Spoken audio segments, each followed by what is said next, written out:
মুক্তিযুদ্ধ নেতৃত্বদানকারী বাংলাদেশের প্রথম প্রধানমন্ত্রী তাজউদ্দিন আহমেদ এবং সৈয়দ জোহরা তাজউদ্দিনের সন্তান, এবং আমি নিজেই একজন রাজনীতিবিদ হিসেবে আমি 2 টার্ম বাংলাদেশ সংসদের সদস্য ছিলাম, স্বরাষ্ট্র প্রতিমন্ত্রীর দায়িত্ব পালন করেছি এবং এখন আমি একজন সাধারণ নাগরিক।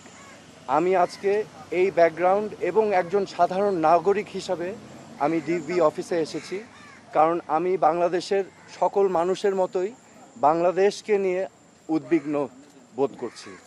আজকে এই পরিস্থিতি নিয়ে উদ্বিগ্ন বোধ করছি, কারণ আমি জানি, বাংলাদেশের সকল মানুষ জানে যে আমরা মহান মুক্তিযুদ্ধ করেছিলাম একটি সোনার বাংলাদেশের জন্য, যেই সোনার বাংলাদেশে ন্যায় বিচার থাকবে, যেই সোনার বাংলাদেশে মেধা দিয়েই যাচাই হবে যোগ্যতা, যেই সোনার বাংলাদেশে গরিব ধনী সকলের জন্য মৌলিক অধিকার থাকবে, বাক স্বাধীনতা থাকবে, চিন্তার স্বাধীনতা থাকবে।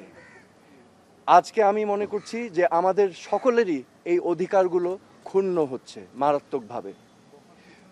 আজকে আমরা জানি যে এখানে কোটা আন্দোলন হয়েছে, কোটা সংস্কার আন্দোলন হয়েছে, এবং এই কোটা সংস্কার আন্দোলন নিয়ে আমাদের দেশে একটি অশান্তিপূর্ণ পরিস্থিতি বিরাজ করছে। এখানে শত শত মানুষ নিহত হয়েছে, নিরীহ 5 বছরের বাচ্চা থেকে শুরু করে 8, 10, 15, 16 ছাত্র, সাধারণ মানুষ সহ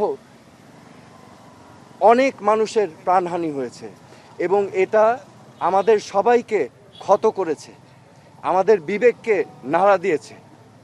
এই বিবেকের নাড়ার কারণেই আজকে আমি ব্যক্তিগতভাবে ডিবি অফিসে এসেছি। কেন এসেছি? আমি ডিবি প্রধানের কাছে 3টা প্রশ্ন নিয়ে এসেছিলাম। আমার প্রথম প্রশ্ন ছিল যে এই 6 জন সমন্বয়কারীকে গ্রেফতার করা হয়েছে নাকি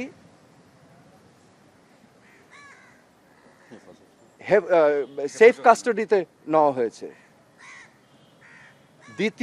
দ্বিতীয় প্রশ্ন, যদি অ্যারেস্ট হয়ে থাকে তাহলে আমার কোনো প্রশ্ন নাই, আমার কোনো দাবি নাই, কিন্তু যদি সেফ কাস্টাডি হয়ে থাকে তাহলে আমি তাদের সাথে দেখা করতে চাই।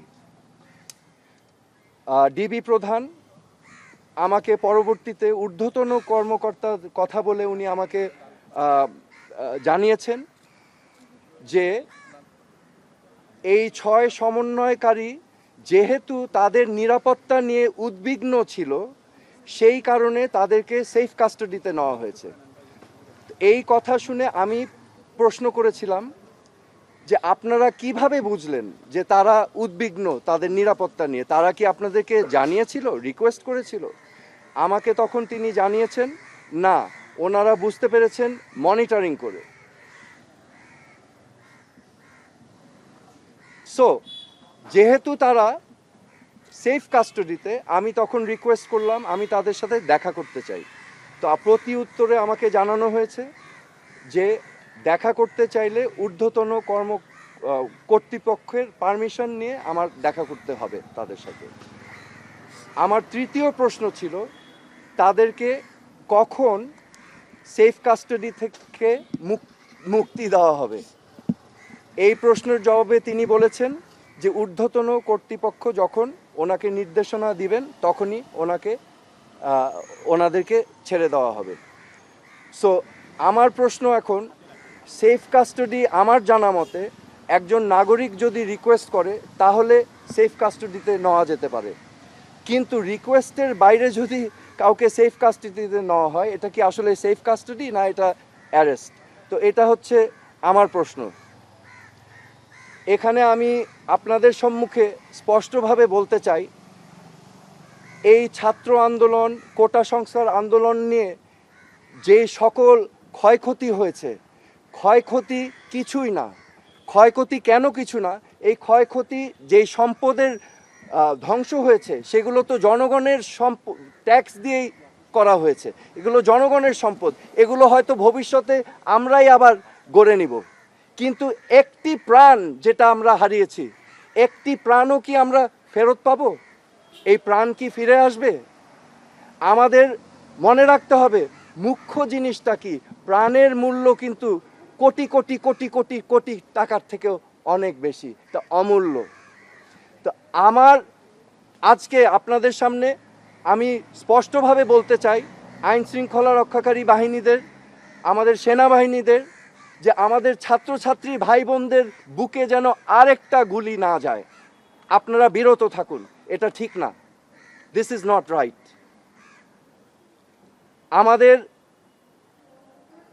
আমি আজকে চলে এসেছি যে আমার জিমের কাপড় পরা, আমি আমার আবেগ, আমার বিবেকের তাড়না আমি চলে এসেছি এখানে। আজকে আমি মনে করি আমার মতো এই প্রশ্নগুলো বাংলাদেশের কোটি কোটি মানুষের মনে। তো আমি আপনাদের হয়ে আমি এখানে এসেছি আজকে, এই জন্যই আমার আশা। তাজ ভাই, এখন পর্যন্ত কি মনে হচ্ছে যে যেহেতু আপনি স্বরাষ্ট্র প্রতিমন্ত্রী ছিলেন এবং সরকারের যে চিন্তাভাবনাগুলো সেগুলো আপনি নিজে উপস্থিত থেকে একটা সার্টেন টাইমে আপনি করেছেন, তো আপনার কাছে কি মনে হচ্ছে যে এই যে পরিবেশ পরিস্থিতি চলছে, যে রাজনৈতিক একটা ধোঁয়াশা তৈরি হয়েছে, এই সময় কি সরকার আসলে কোনো ভুল পদক্ষেপ নিচ্ছে, কি মনে হচ্ছে আপনার?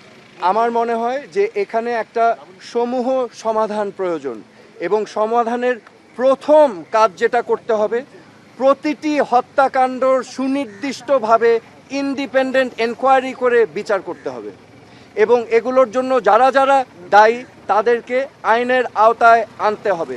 বিচার বহির্ভূত কোনো হত্যাকাণ্ড করা যাবে না, এবং আমাদের এই সমাধান রাজনৈতিকভাবে করতে হবে। এই সমাধান সবাইকে নিয়ে আলোচনার মাধ্যমে করতে হবে। এই সমাধান করার জন্য প্রথম শর্ত আমি যেটা বললাম, যে বিচার করতে হবে।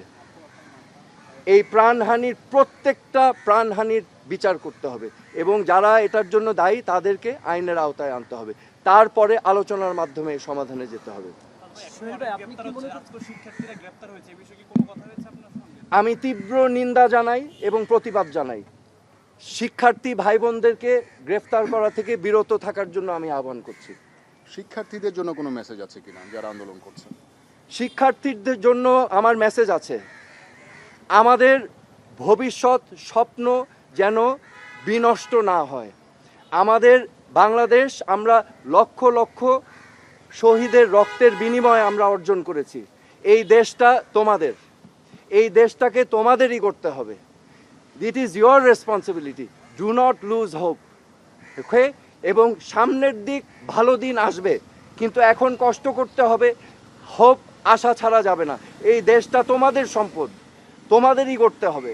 তোমরা ন্যায় পথে থাকবে, সত্যর পথে থাকবে, অন্যায়ের বিরুদ্ধে প্রতিবাদ করবে।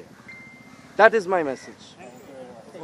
আরেকটা বিষয় যে অনেক জায়গা থেকে শোনা যাচ্ছে যে তাদেরকে সমন্বয়কারী যে 6 জনকে হেফাজতে রাখা হয়েছে তাদেরকে আজ ছেড়ে দেওয়া হবে। এই বিষয়ে কি আপনি কিছু জানতে পেরেছেন? আমি এই প্রশ্নটাই করেছিলাম যে এই 6 জনকে কি অতি সত্বর ছাড়া হবে কিনা।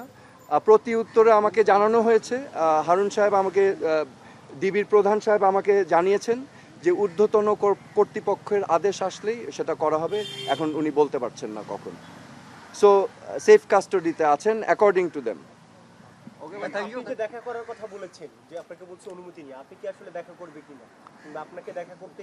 আমি অনুমতি চেয়েছিলাম, কারণ আমার পয়েন্ট ছিল যদি গ্রেফতার হয়ে থাকে তাহলে আমার দেখা করার কোনো অধিকার নাই, কিন্তু যদি সেফ কাস্টোডিতে থাকে তাহলে আমি দেখা করতে চাচ্ছিলাম। তো আমাকে সেটা ডিনাই করা হয়েছে, বলেছেন ঊর্ধ্বতন কর্তৃপক্ষের পারমিশন নিয়ে আমার দেখা করতে ভাই, হবে। আমরা জেনেছি ওখানে তাদের ফ্যামিলি মেম্বাররা ছিলেন, আপনার সঙ্গে কারো দেখা হয়েছে? না, আমার সাথে কারো দেখা হয়নি। এই অবস্থা উত্তরণে আপনার পরবর্তী কোনো কর্মসূচি বা পদক্ষেপ আছে কিনা? আমার কোনো পদক্ষেপ কর্মসূচি নাই। আমি আমার বিবেকের তাড়নায় এসেছি। যেটা আমি দেখছি চারিপাশে মানুষ যেই প্রশ্নগুলো করছে, যেই জবাবগুলো চাচ্ছে, আমি সেটাই জানতে এসেছি একজন নাগরিক হিসাবে। কিন্তু আমি বলেছি আমার একটা পরিচয় আছে, এই দেশের উপর আমারও হক আছে এবং সবার হক আছে। সো আমি সেই জন্যই এসেছি এখানে। ঠিক আছে, থ্যাংক ইউ, অনেক ধন্যবাদ।